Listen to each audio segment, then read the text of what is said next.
Hey, what's up guys? This is Anthony from Anthony's Customs, and for this review, we are looking at the McFarlane Toys DC Multiverse Killer Croc from Batman Arkham Asylum. This is not my favorite version of Killer Croc, and we're going to do the question of the day right now. Which version of Killer Croc is your favorite? I personally like the animated series version, even though he's gray and doesn't look like a crocodile at all.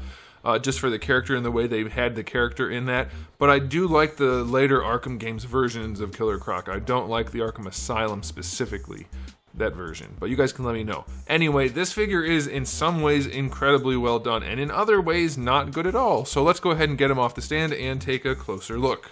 This guy stands just about... we'll call it 24 centimeters. It's not quite that, but it's pretty close. And that's going to be about 9 1/4 inches, a little bit more than that, 9 3/8. And the sculpt work on this guy is phenomenal. It's accurate enough to the source material that I'm okay with it. I think his neck area should be a lot thicker.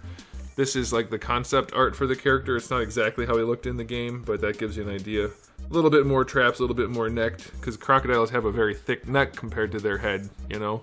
But anyway, it's pretty close. It's generally good enough. The detail work on this thing, sculpt-wise, is exactly what it should be. It's like so well done. The checkering, if you want to call it that, the scaling, it's good.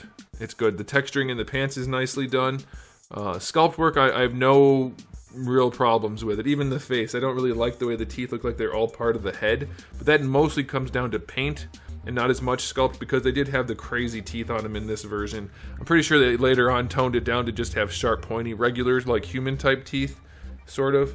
But anyway, this does look really nice overall for the sculpt, so if I was rating the aesthetic just on that, it'd be really high. But we also have to do paint, and while there is some paint on this guy, it's not really the right coloring. He should be a darker green for the main body, and then like a yellowish tan for the underbelly.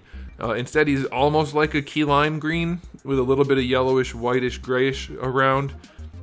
And then they just did a weird black wash on the dark spots for like the top of the head and on his back, and it doesn't look good. It doesn't look good at all. And there's a little bit of a wash going on everywhere else on the body, but only kinda, sorta. So it definitely doesn't look good. I don't like the way they shaded the eyes super dark and then just made them yellow. Doesn't look right. The teeth are way too yellow. They blend in with the skin. Doesn't look right. They didn't do enough paint work on these gauntlet thingies. They're not really gauntlets, I know that. And also, aren't they supposed to have chains hanging from them? I'm pretty sure they are. But there's no real paint work on there other than the silver, so it looks really plasticky and cheap. So that's a problem. They did paint the claws. That's good. The pants, this part, perfect. It's nice and matte finished. This part is super shiny. The legs are very, very shiny, and it looks terrible. And also, I'm pretty sure these pants are supposed to be like prison outfit orange, and they're not. So I could be wrong about that. It's been a while since I played the game, but they're not great looking. I do like the way they added the dirtiness at the bottom. That looks good enough. It's shaded from like dark to less dirtiness, so that's fine, and the feet are kind of dirty looking. That's okay, but it's definitely missing a lot of paint work that could be better, like a lot better. So it's acceptable. I would say paint-wise, it's in the same vein as Man-Bat. It's good enough. It'll look okay on a shelf if you don't really care that much. But boy, would a good paint job on this guy make it pop, because the sculpt is so nice. That's why it's so disappointing when you get a figure like this with a bad paint job. The sculpt is wonderful, and it's completely being hindered by the paint. So aesthetically speaking, it's still pretty good. I'll give it an 8. The paint pulls it back a good bit, though. The sculpt is wonderful overall. I really, really like the sculpt. Oh well. As far as accessories go, we get the trading card with the concept art from the game, which is like not even what the game ended up looking like exactly, and it doesn't match the figure, so it's weird. And then we get the little display stand, which is worthless. So I'm going to go 0 out of 10 for that. I think that's fair. Those are both going to end up in the garbage if I keep this figure for my collection. But I'll probably keep them in case I ever want to sell it. So not quite in the garbage, but garbage adjacent. Okay, let's talk about the articulation. We do have this permanent big collar piece on him, which does get in the way, of course. But he doesn't have the best range anyway. I don't know what happened exactly. It's pretty limited. It's a double ball peg, but he does rotate, of course. But leaning side to side is very, very limited. It's enough. I think it'll be okay. But with a lot of force, you can do it, but then it's ugly, too. I don't know what they're doing. It's almost like they went back to the Dark Side Steppenwolf DC Universe, DC movie, what do they call it? DCMU? I don't know what they call it for DC. Anyway, it's not great. There's no sculpt work. Can I pop this off? Yeah, they just didn't really sculpt the neck enough. So technically the ball peg works well, but because of the way it's done, it doesn't have a ton of range, and it's not sculpted in here, so it looks goofy. So that's very disappointing, but they did it right. Big ball peg at the bottom, little ball peg at the top. It's like they took notes from my videos. I don't know. It's possible. It's a coincidence, at least. Uh-oh. We'll just leave it off for now. Okay, for the shoulders, they wiggle around in the socket, but it's not enough for them to flop like the Man-Bat figure or Titan Joker. And you can raise them up, no problem at all. That's fine. People keep telling me you have to do it the way the Marvel Legends Thor or Hercules did it to have good range, and like, no, you don't.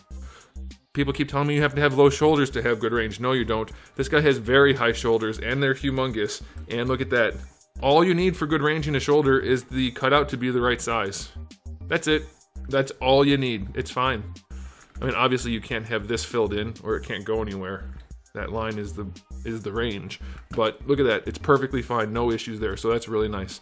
Full rotation. No bicep swivel. That blows.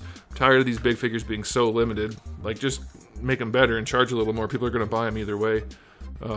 So whatever. But it's fine. Like, not quite 90 degrees in the elbow. You do get some rotation out of it, but it's kind of crooked, so it's not great. Wrists have a swivel and a hinge. That's fine. You only get the one fist hand and the one claw hand, so again, a little bit limited, but it'll do. For the torso, this top torso doesn't really want to move much. I can get it to go side to side a little bit, not a ton. That's fine. I can get it to rotate, but leaning forward and back, it feels like that's all you're going to get out of it, which isn't terrible. That's fine leaning back. Leaning forward, that's it. So very, very limited there. For the lower torso, you can rotate. It does lean quite a bit down there. That's really good. Forward and back, that's nice. The diaper fits the body well enough. That's fine. Cake rating, not much.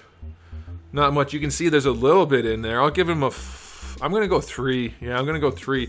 He's got a little cake, but he doesn't work out enough in the glutes, I think. So that's a little bit of a bummer. All right, for the legs, let's see. For the hips, all the way out to the side. I wish the diaper didn't hang as low as it does. It doesn't need to be quite as low, but he's not going to be doing the splits anyway, so that doesn't really matter. Going forward, the diaper, there's just too much diaper.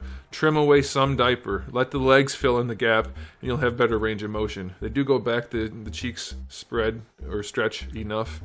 Going forward, again, the diaper gets in the way, but it'll be okay. They're a little bit loose. Thigh swivel is there-ish.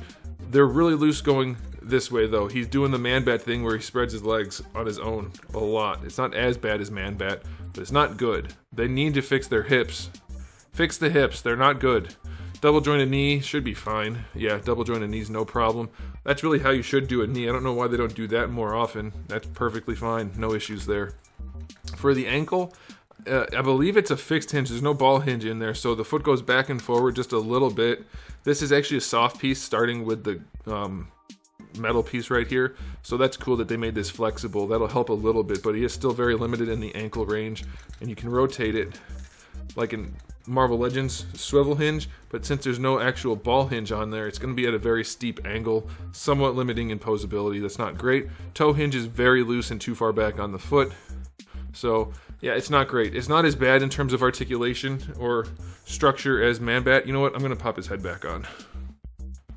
Okay, so yeah, it's not as bad as Man-Bat in the articulation and structural integrity department, but he is not great. He's just less top-heavy. And someone asked me, Man-Bat's going to be top-heavy. Isn't that just the character design? Well, yes, but also no. It doesn't have to be solid PVC when his legs are tiny and his chest is huge and the joints are weak.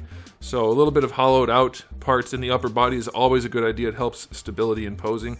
This guy's much more just regular humanoid, so it's fine. The loose joints aren't anywhere near as big of a problem. They are annoying, but not too bad. So I'll give this guy's articulation a 6 out of 10. It's not good, and it's not absolutely terrible. It could be a lot better, but for the character, it's not like an absolute deal breaker for me. So that's the way that is, and you can decide for yourself if a 6 is enough for you. But now it's time for a final verdict. If it was going on sculpt alone, this guy would be like a 9.5. It looks really good.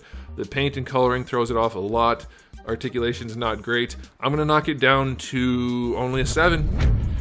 I want to go higher, but it's just not good enough with the paint job that it has specifically, but then also the loose hips and limited posability. It's not as good as I would want it to be, but it's definitely good enough. If you're a big Killer Croc fan and don't mind the inaccuracies and problems, you know, I think a 7 is a perfectly valid rating for something you could add in your collection and not love, but be very happy with. And so that's where I'm going to leave it at that. So thanks for watching, guys. If you enjoyed the video, please do give it a thumbs up. If you didn't, give it a thumbs down. And if you haven't subscribed, I have new videos almost every single day and thousands already on the channel. So make sure you come back for all of that. And in the meantime, keep collecting.